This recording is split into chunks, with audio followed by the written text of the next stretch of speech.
Samsung Galaxy A03s এই মোবাইলটার problem, মোবাইলটার এলসিডিটা ভাঙা। তো আমার কাছে নিয়ে আসছে এলসিডি পরিবর্তন করার জন্য।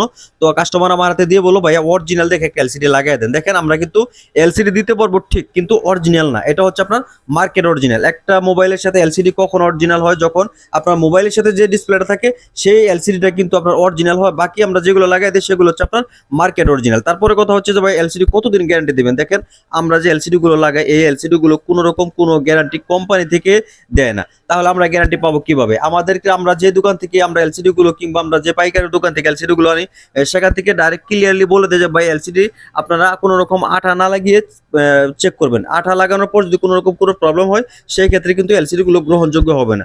তো একটা এলসিডি কিন্তু আপনার এতটুকু নর্মাল হয় না যে আপনার গ্যারান্টি হয় না দেখে যে আপনার এলসিডি নষ্ট হয়ে যাবে, আপনার মার্কেট অরিজিনাল ডিসপ্লে না দেখে এটা নষ্ট হয়ে যাবে, এমন কোনো কিছু না।